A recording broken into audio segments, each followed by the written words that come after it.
Hallo und herzlich willkommen auf Veras Blockflötenkanal. Heute könnt ihr mit mir mitspielen eine Tonleiterübung in G-Dur in Triolen. Und das Ganze könnt ihr machen auf einer C-Blockflöte, also zum Beispiel auf Sopran oder auf Tenor oder einer F-Blockflöte, also der Altblockflöte. Falls ihr mich noch nicht kennt, mein Name ist Vera Petri und ich gebe euch Tipps zu besserem und schönerem Blockflötenspiel.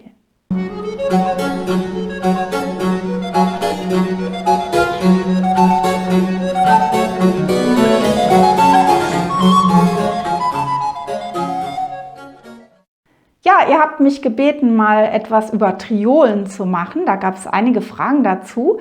Cassie de Beil hat sich speziell gewünscht, dass ich mal eine Tonleiterübung in G-Dur mache mit Triolen. So kam dieses Video zustande.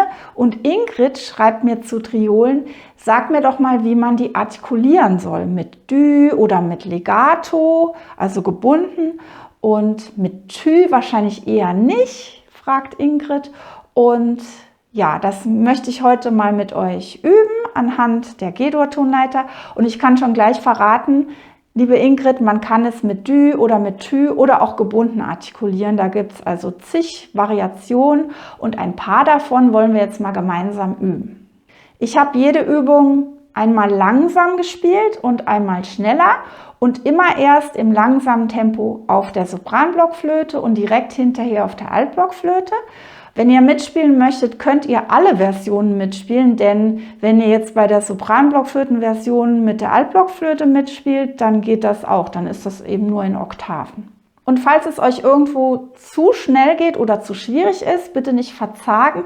Ihr könnt jederzeit zurückspulen und zurückkehren zu den Übungen und immer mal wieder reinschauen. Und ich blende auch die Noten ein, sodass ihr da hoffentlich mitkommen könnt. Also wir machen die Tonleiter in G-Dur in Triolen. Was eine Triole überhaupt ist, das erkläre ich euch gleich. Erstmal wollen wir die G-Dur-Tonleiter einfach einmal rauf und runter spielen. Erst langsam, dann schnell. Also die Töne sind, wie ihr sehen könnt, G, A, H, C, D, E und dann Fis. Wir haben vorne ein Kreuzchen, also Fis, nicht F. Und rückwärts und natürlich zum hohen G und dann wieder zurück. Das machen wir jetzt erst einmal langsam mit beiden Blockflöten und dann einmal schnell. Und los geht's. 1, 2, 3, 4.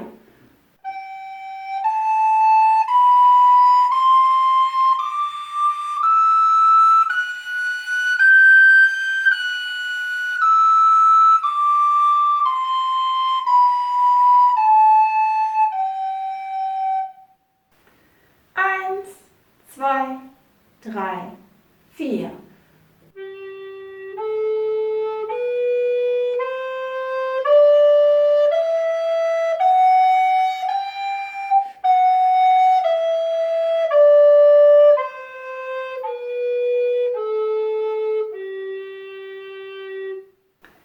1, 2, 3, 4.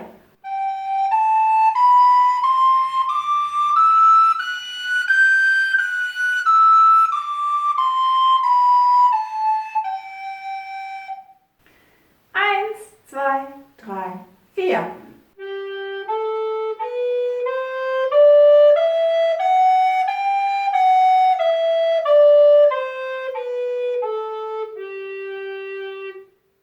Gut, jetzt wollen wir das heute in Triolen üben. Was ist eine Triole? Das ist ganz einfach zu verstehen. Also wenn ihr jetzt hier, wie wir es gerade gemacht haben, für jeden Schlag im Viervierteltakt eine Note gespielt habt. Also ich mache das mal ohne Flöte vor. Ihr hattet also 1, 2, 3, 4 und die Töne waren G, A, H, C. So, und das sind jetzt, was ich weiterklatsche, sind meine Schläge vom Viervierteltakt. Das ist jetzt quasi mein Metronom. Und statt jetzt auf jeden Schlag eine Note zu spielen, also G, A, H, mache ich auf jeden Schlag 3 Noten. Das wird dann G, G, G, A, A, A, H, H, H, C, C, C. Und wenn ich wieder normale Viertel mache, ist es G, A, H. Es gibt auch noch die normalen Achtelnoten. Wir machen nämlich gleich Achteltriolen. Die normalen Achtelnoten wären dann immer 2 auf einen Schlag. Das wäre G, G, A, A, H, H, C, C. Und wenn es Triolen sind, muss man eben 3 da reinquetschen. G, G, G, A, A, A, H, H, H, C, C, C. So, ich hoffe, diese Erklärung reicht erstmal aus und dann probieren wir es jetzt mal gleich. Als erstes spielen wir einfach jeden Ton dreifach von dieser G-Dur-Tonleiter. Und was das Anstoßen angeht, also Tü, Dü oder Legato, da würde ich euch jetzt empfehlen, Tü zu machen, bei allen Noten, also Tü, Tü, Tü, Tü, Tü, Tü, damit man schön deutlich die einzelnen Noten auch raushört. 1, 2, Tü, Tü, Tü, Tü, Tü, Tü.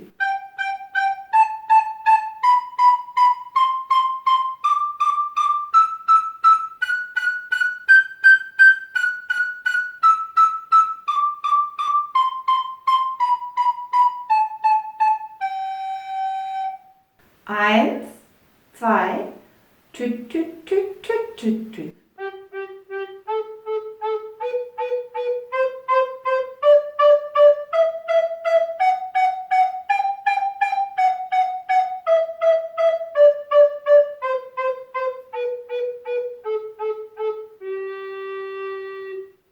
Eins, zwei, Tü, Tü, Tü, Tü, Tü, Tü.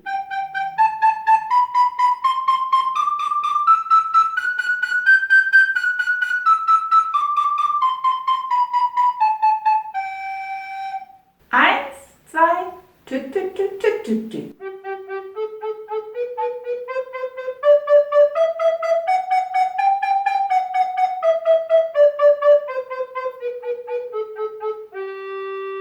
So, ich hoffe, das hat geklappt, wenigstens bei der langsameren Version. Wie gesagt, wenn nicht, könnt ihr jedes Mal nochmal drauf zurückkommen. Falls jetzt eure Zunge ein bisschen schlapp gemacht hat, die ist vielleicht nicht gewöhnt, so oft nacheinander kurz und hart anzustoßen, aber das ist Trainingssache und das bekommt ihr, wenn ihr es öfters macht, auf jeden Fall hin. Jetzt können wir das trotzdem mal noch anders spielen, dieselben Noten, nämlich wenn wir jetzt eher an so einen Walzer denken, einen schnellen Walzer und wo das immer so uftata, uftata, uftata geht, dann könntet ihr artikulieren tü-dü-dü, tü-dü-dü, tü-dü-dü, tü-dü-dü. Und das wollen wir jetzt mal probieren mit den gleichen Noten. 1, 2, tü-dü-dü, tü-dü-dü.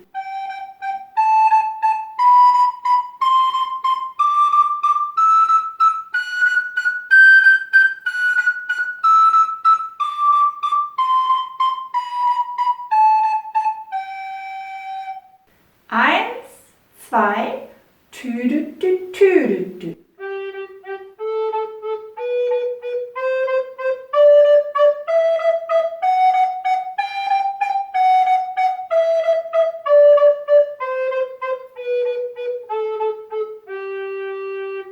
1, 2, tü-dü-dü, tü-dü-dü.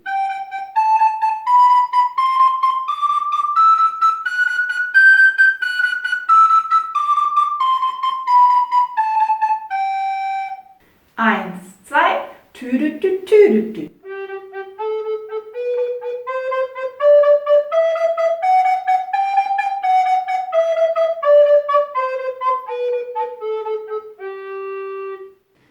Das war auf jeden Fall abwechslungsreicher für eure Zunge, für euren Zungenstoß und ich nehme mal an, dass das auch ein bisschen leichter ging. Vielleicht ist es nicht ganz einfach, das T immer zu erwischen am Anfang von jeder Dreiergruppe. Das würde ich aber deshalb empfehlen, weil es dann einfach schön deutlich klingt. Dann weiß man genau, wo die Dreiergruppen immer anfangen. So, nächste Übung. Jetzt gehen wir in Schritten nach oben. Das heißt, wir nehmen den ersten Tonleiterton, das G, und gehen einen Schritt nach oben zum nächsthöheren Ton und noch einen nach oben zum nächsthöheren Ton, also G, A, H. Und dann gehen wir zum nächsten Tonleiterton, der war ja das A. Und dann vom A aus eben 2 Schrittchen nach oben. Also dann haben wir G, A, H, A, H, C, H, C, D und so weiter. Ist ein bisschen Denkarbeit, muss man sich dran gewöhnen, aber ihr habt ja auch die Noten dazu. Als Artikulation, also als Zungenstoß, passt hier wieder dieses gleiche Tü, dü, dü, tü, dü, dü. Und dann kann es losgehen. 1, 2, tü, dü, dü, tü, dü, dü.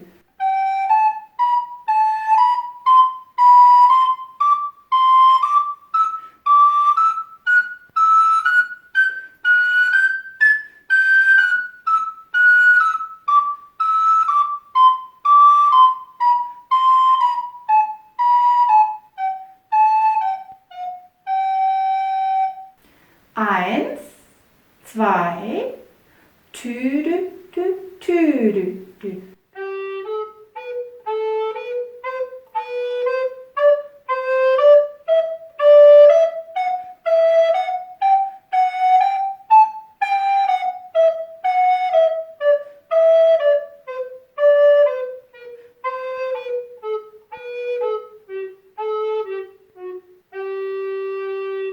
Eins, zwei, tü, dü, dü, tü, dü, dü.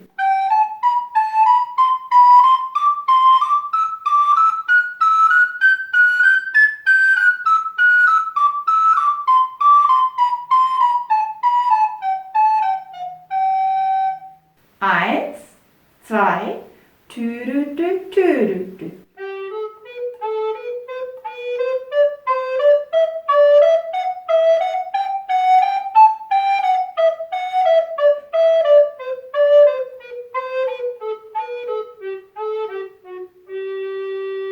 So, jetzt machen wir folgende Variante. Wir gehen auch wieder vom Tonleiterton einen Ton nach oben, aber dann gleich wieder zurück. Und dann kommt der nächste Tonleiterton. Also G, A, G, A, H, A. Und jetzt wollen wir mal versuchen, das alles weich zu artikulieren. Also alles nur mit Dü. Dü, dü, dü, dü, dü, dü, dü, dü, dü. Dass das eine zusammenhängende, ganz weiche Linie ist. Und dann geht es los, wieder im langsamen und dann im schnellen Tempo. 1, 2, dü, dü, dü, dü, dü, dü.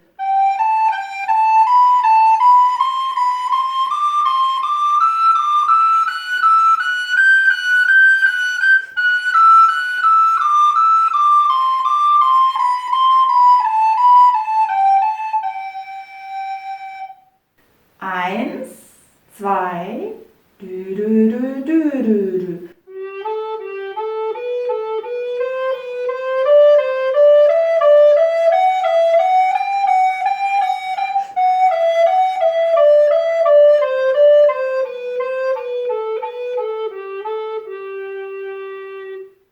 Eins, zwei, dü, dü, dü, dü, dü, dü.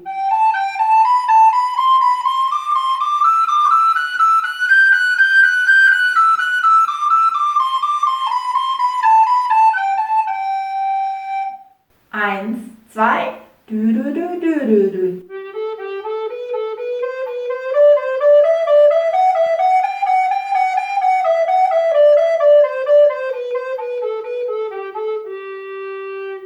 Hier musstet ihr vielleicht jetzt aufpassen, dass es nicht zu sehr ins Lö abdriftet, also dass das Dü so weich wird, dass es undeutlich wird. Da müsst ihr darauf achten, dass ihr nicht aus einem Dü, Dü, Dü, Dü ein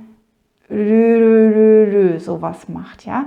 Diese Artikulation, diese super weiche, die braucht man auch manchmal, aber hier können wir die nicht so gut gebrauchen, weil es soll zwar weich klingen, aber schön deutlich trotzdem. So, jetzt nehmen wir dieselben Töne nochmal und bauen hier mal eine Bindung ein, also Legato, wonach ja auch Ingrid gefragt hatte. Das heißt, nochmal für diejenigen unter euch, die das vielleicht nicht wissen, der erste Ton wird ganz normal angestoßen, also mit Tü oder Dü. Ich würde in dem Fall euch das Tü empfehlen. Und der zweite wird gar nicht mit der Zunge angestoßen, der wird einfach nur dran gehängt. Das heißt, euer Atem geht weiter, euer Finger hebt sich oder senkt sich, je nachdem, aber eure Zunge macht nichts, sie ist faul sozusagen. Und den dritten Ton würde ich dann mit Dü anstoßen. Der muss ja wieder angestoßen werden und der ist nicht so wichtig jetzt in der Rangfolge wie der erste Ton. Und dann haben wir also Tü, Dü, Tü, Dü. Und hier müsst ihr aufpassen, wenn ihr das mal alleine spielt, ohne jetzt mitzuspielen, dass ihr nicht eine Bindung, dieses Legato, verwechselt mit schneller Spielen. Ja, dass ihr nicht den Rhythmus verändert und dann vielleicht macht Dü, Dü, Dü, Dü oder Dü, Dü, Dü, Dü, Dü, Dü, sondern die Noten sind genauso schnell oder langsam wie vorher. Das sind immer noch dieselben Triolen. Und es ist nur eine technische Änderung, dass jetzt der zweite Ton keinen Zungenstoß hat. Also, los geht's.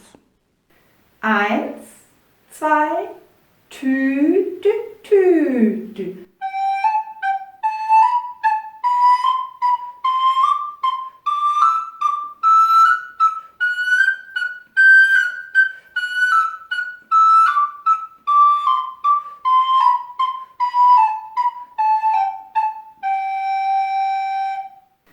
1, 2, Tü, Dü, Tü, Dü.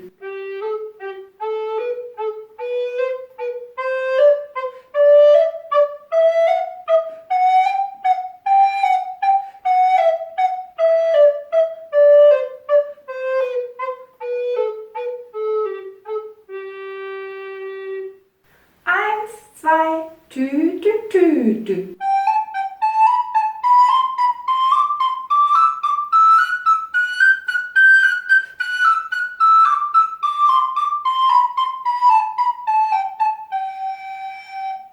1, 2, Tü, Tü, Tü, Tü.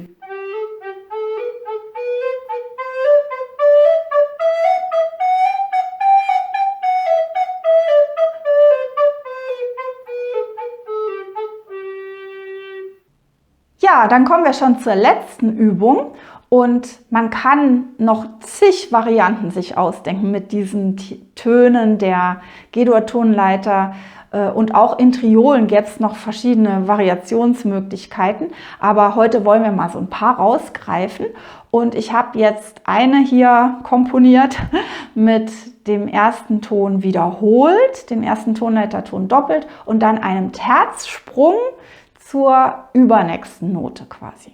Also G, G, H und dann wieder zum A, weil das ja der nächste Tonleiterton ist, A, A, C und entsprechend so weiter. Das ist jetzt auch ein bisschen unerwartet teilweise, was ihr da für Griffverbindungen machen müsst. Diese Sprünge, die sind nicht einfach, vor allem weil das Fis auch noch im Spiel ist. Aber wie gesagt, Übung macht den Meister und ich hoffe, ihr kommt bei der langsamen Version gut mit. Und ich freue mich auch übrigens, wenn ihr mir mal in die Kommentare ein Feedback gebt, wie euch diese Übung überhaupt gefällt, wie die Tempi für euch sind, also ob ihr mitkommen könnt bei langsam oder schnell oder bei beiden. Vielleicht ist es euch ja zu langsam. Also schreibt mir das mal bitte und ja, ganz allgemein freue ich mich über jedes Feedback in den Kommentaren, denn ich mache ja die Videos für euch und deshalb ist es gut für mich zu wissen, was ihr gerne bekommen möchtet an Inhalten hier auf Veras Blockflötenkanal. So, also jetzt die letzte Übung und hier würde ich als Artikulation wieder lauter T's nehmen, also Tü, Tü, Tü, damit das Staccato, wie ihr seht, Staccato, ach so, das erkläre ich noch kurz, Staccato bedeutet nicht, dass die Note schneller wird, sondern diese Pünktchen über den Noten und unter den Noten, die bedeuten lediglich, dass ich sie nur kurz antippe, die Noten. Also, dass ihre Dauer eigentlich genauso lang ist, aber ich spiele nur den Anfang der Dauer und den Rest denke ich mir dazu quasi. Wodurch die Töne so, ja, ein bisschen wie abgehackt klingen. Also jetzt schlimm ausgedrückt, aber das ist Staccato. Also nicht schneller als sonst, sondern einfach kürzer angespielt. Und dann geht's los mit unserer letzten Übung. 1, 2, Tü, Tü, Tü, Tü, Tü, Tü. 1,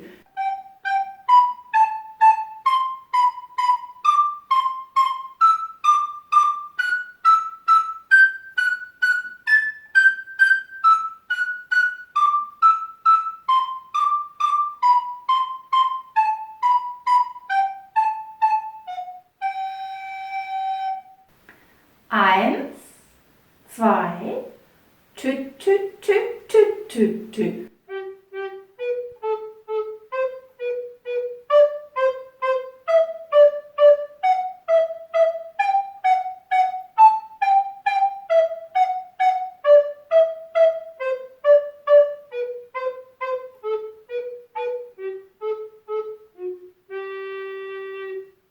Eins, zwei, tüt, tüt, tüt, tüt, tüt, tüt.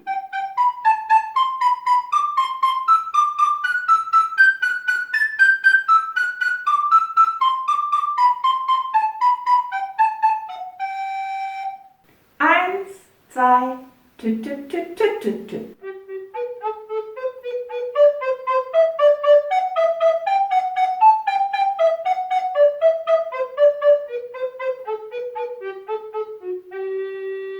So, ich hoffe, es hat euch Spaß gemacht und ihr konntet ein bisschen mitspielen.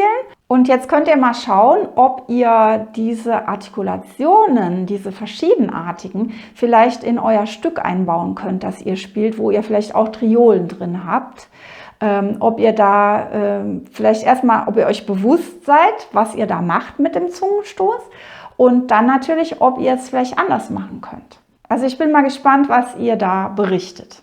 Wenn ihr jetzt, was die Artikulation betrifft, also diesen Zungenstoß zum Beispiel, weitergehende Fragen habt und eigentlich mal so grundsätzlich verstehen wollt, warum wende ich wo welche Artikulation an? Warum mache ich Tü, warum mache ich Dü, wann binde ich, wie passt das?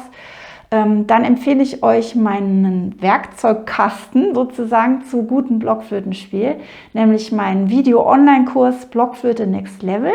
Und da könnt ihr dann zum Beispiel im Kapitel Artikulationen ganz gezielt nachschauen und nochmal die Übungen mitmachen in den Videos, die PDFs euch nochmal verinnerlichen, wo ihr versteht und übt, wie man passend artikuliert auf der Blockflöte. Und so gibt es natürlich Kapitel zum Atem, zur Fingerfertigkeit und so weiter. Ich verlinke alle Informationen über was ich so mache für euch hier unter dem Video in dem Infokasten und den könnt ihr öffnen, indem ihr auf mehr ... klickt. Das muss man also wissen, dass man da unten klickt. Und falls ihr meinen Kanal noch nicht abonniert habt, bitte abonniert meinen Kanal und vergesst nicht, dieses Glöckchen auch anzuklicken, denn dann bekommt ihr auch Bescheid, wenn ich was poste und dann verpasst ihr das nicht. Ja, ich bedanke mich fürs Mitmachen und das Zuhören und verabschiede mich bis zum nächsten Mal auf Veras Blockflötenkanal. Ich freue mich auf euch. Bis dahin. Tschüss.